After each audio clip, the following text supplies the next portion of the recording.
Hello दोस्तों, once again welcome back to my YouTube channel. आशा करता हूँ कि आप सब बढ़िया होंगे।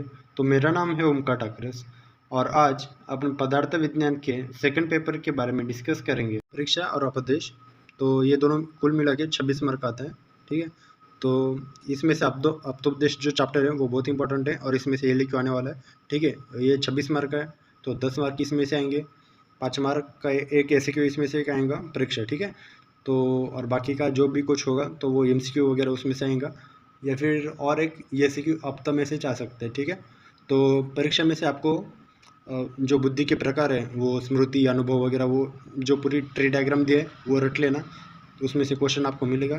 ठीक है, या फिर परीक्षा का निरुक्ति, वो परिभाषा वगैरह सब कुछ कर लेना, प्रमेय, प्रमाता, प्रमा, वो प्रमाण। ठीक है, हर एक इसकी निरुक्ति कर लेना। ठीक है, तो वो आसान है और मार्क आराम से मिल जाते हैं। ठीक है, परीक्षा चैप्टर बहुत आसान है। फिर उसके बाद आप तक, तो आप तो बहुत लेंदी चैप्टर है लेकिन एकदम आसान है वो समझने में। ठीक है, तो आप तो उद्देश्य में लक्षण, स्वरूप, फिर उसके बाद वो शब्द के प्रकार। ठीक है, वो अकॉर्डिंग टू डिफरेंट आचार्यों ने मतलब बताए हुए कि सुश्रुत के अनुसार, फिर उसके बाद सुश्रुति सॉरी अपने चरक के अनुसार। ठीक है, फिर न्याय, फिर वैशेषिक वगैरह, इसे बहुत जनों ने बताया 3 के 4 ऐसे प्रकार है, वो कर लेना। ठीक है, फिर उसके बाद अपना वो शब्द बोधार्थ वृत्ति, ठीक है, वाक्यार्थ, ठीक है, वो कर लेना। वो ये से क्यों के लिए आता है, वाक्य वाला जो है वो ये लिखू के लिए भी आ सकता है क्योंकि वो बहुत बड़ा है। ठीक है, और उसके बाद सबसे लास्ट जो शक्ति ग्रह है, कुछ तो भी 8 पॉइंट्स है उसके। ठीक है, वो कर लेना क्योंकि वो हमारे वक्त आया था ये सीक्यू के लिए। ठीक है, तो वो शक्ति ग्रह अच्छे से कर लेना। तो इस प्रकार इसमें से कुछ क्वेश्चंस आ सकते हैं आप तो उपदेश में से। ठीक है, तो आप तो में से फिक्स ये लिखियो आपको मिलेगा। ठीक है, तो प्रत्यक्ष और अनुमान।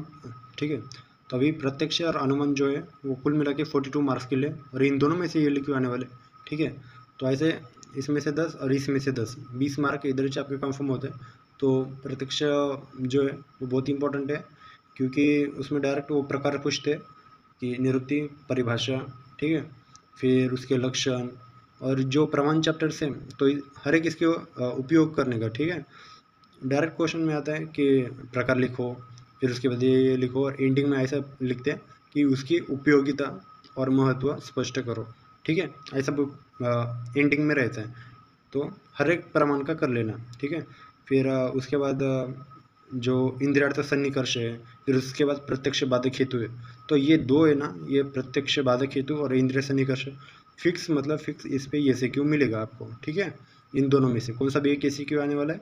और जो अभी मैंने बोला है कि प्रकार वगैरह वो, ठीक है, तो उसमें से ये लिखियो आने वाला है, एक ए लिखियो और एक ऐसी क्यों, इससे 15 मार्क इसमें से आएगा। फिर उसके बाद सेम अनुमान के लिए भी वैसे ही है, इसमें सबसे ज़्यादा इंपॉर्टेंट वो हेतु अर्थक है, वो एकदम कंफ्यूजिंग पार्ट है समझने के लिए।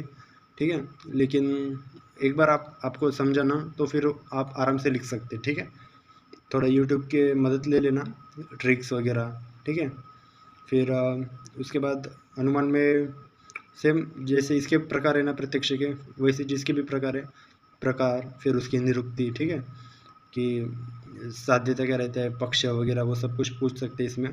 ठीक है, स्वार्थानुमान, परार्थानुमान, हेतु तक में कि सद हेतु क्या रहता है, असद हेतु मतलब अहेतु क्या रहता है। ठीक है, ये सब कुछ पता रहना चाहिए अनुमान में। ठीक है, तो इस प्रकार इन दोनों में से एक एल क्यू और एक दोनों दो एल क्यू मिलेंगे, दो ए सी क्यू मिलेंगे। ठीक है, और बाकी के मार्क के एम सी क्यू मिलेंगे। तो अभी युक्ति और उपमान, तो युक्ति चैप्टर एकदम मतलब 5 चट है, उसमें कुछ भी नहीं दिया है, सिर्फ एक सेंटेंस को 1000 बार घुमा फिरा के दिया है उसमें। तो उसमें सिर्फ आपको निरुक्ति करना है, स्वरूप, ठीक है, उसके लक्षण, सबसे इंपॉर्टेंट उसकी उपयोगिता और महत्व, वो हर एक इसका अच्छे से कर लेना। ठीक है, वो बहुत इंपॉर्टेंट रहता है प्रमाण में, मतलब ठीक है, हर एक इसमें मतलब उपमान हुआ है, अनुमान वगैरह सब कुछ, सब प्रमाण में उपयोगिता महत्व कर लेना। बस युक्ति में उतना ही है। फिर उसके बाद उपमान में सेम वैसे है कि स्वरूप, लक्षण, निरुक्ति, उसकी उपयोगिता, महत्व और उपमान के प्रकार भी है, तो उस पर आपको ये सीक्यू मिल जाएगा। ठीक है, तो इन दोनों में से, ठीक है, इस पे और इस पे ये लिक्यू नहीं है, तो ये दो ये सीक्यू आएंगे और इस पे ये लिक्यू आएगा। ठीक है, ऐसे 5 और 5 10 मार्क होते हैं, ये 10 और 10 20 मार्क और बाकी के जो 12 मार्क हैं तो इनमें से MCQ वगैरह पूछ लेंगे, ठीक है। तो जो ये लास्ट वाला चैप्टर है कार्यकारण सिद्धांत, तो ये भी बहुत इंपॉर्टेंट है। इस पे आपको LQ भी मिलेगा और SQ भी मिलेगा, ठीक है, क्योंकि वैसे दिए है अपने ब्लूप्रिंट में। तो LQ आपको इस पे आने वाला है कि चरकोक्त कार्यकारण भाव, ठीक है। LQ फिक्स उस पेज आपको मिलेगा, या फिर ज़्यादा से ज़्यादा कि वो कार्यकारण के वो जो प्रकार है, ठीक है, स्वरूप, पर्याय, लक्षण एक्सेट्रा उस पेज मिलेगा। और SQ आपको कौन सा भी एक आधा वाद आएगा, जैसे कि जैन का या फिर बौद्ध का क्षणभंगुरवाद, ठीक है, पिलूपाक, पीटर पाक, ठीक है, ऐसा कौन सा भी एक बात पे SQ और इस पे वो चरकोक्त कार्यकारण भाव वगैरह इस पे से आपको ये लिख मिलेगा। ऐसा टोटल ये 15 मार्क कवर करेगा। फिर ये 5, 15, 5, 20, ये 25, ठीक है, और बचते और 7 मार्क, तो 7 मार्क से आपको ये MCQ मिलेंगे इसमें से, ठीक है। तो आप देख सकते हैं अभी LQ के बारे में देखते हैं अपन कि LQ टोटल 4 रहते हैं, 40 मार्क। तो उसमें से जो 4th LQ है वो 7 चैप्टर मतलब कार्यकारण, ठीक है, उसमें से मिलेगा आपको, ठीक है। तो बताया मैंने आपको कौन सा आने वाले। फिर उसके बाद थर्ड LQ आएगा अनुमान में से, ठीक है, हेतु अर्थक वगैरह कुछ भी पूछ सकते हैं, या फिर उसके अनुमान के प्रकार। या फिर सेकंड LQ 3rd चैप्टर प्रत्यक्ष, ठीक है, उसमें से मैंने बताया। फिर उसके बाद पहला LQ 1st और 2nd चैप्टर, ठीक है, परीक्षा या फिर आप्तोपदेश। तो आप्तोपदेश में से आपको LQ मिलेगा, आप देख सकते हैं, इसका स्क्रीनशॉट ले लेना, ठीक है।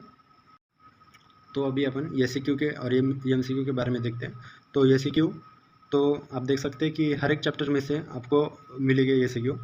तो पहला, दूसरा, तीसरा, चौथा, पाँचवा और ये 6 और 7th, ठीक है।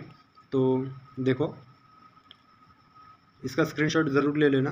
और जो 8th वाला है, 8th वाला SQ 3rd या फिर 4th चैप्टर में से आने वाला है, ठीक है, 3rd या फिर 4th चैप्टर, मतलब इन दोनों में से LQ कंफर्म है, ठीक है, 20 मार्क होते।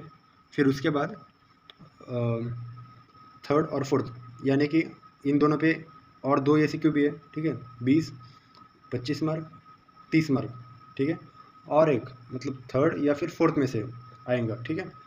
मतलब कौन से तो भी चैप्टर में से 2 SQ आने वाले हैं। एक तो प्रत्यक्ष में से आ सकते हैं या फिर अनुमान से भी आ सकता है, ठीक है, 2 SQ उसके हिसाब से अपन को पढ़ने का। फिर उसके बाद MCQ के बारे में देखते हैं। तो MCQ देखो आप कि सबसे ज़्यादा MCQ आपको 4th चैप्टर मतलब अनुमान से मिलेंगे, ठीक है, यानी कि इनडायरेक्टली इसका क्या मतलब होता है कि प्रत्यक्ष में से आपको 2 SQ मिलेंगे, ठीक है, 2 SQ आपको प्रत्यक्ष में से मिलेंगे। फिर उसके बाद 7th वाला चैप्टर जो कार्यकारण भाव है, मतलब कार्यकारण वो सिद्धांत था, फिर उसमें से आपको 3 MCQ मिल जाएंगे, ठीक है। अपन ने पदार्थ के पेपर 2 के बारे में डिस्कस किया कि कौन से चैप्टर में से कौन से क्वेश्चन आने वाले हैं। तो आशा करता हूँ कि आपको ये अच्छी तरीके से समझा होगा। Thank you for watching.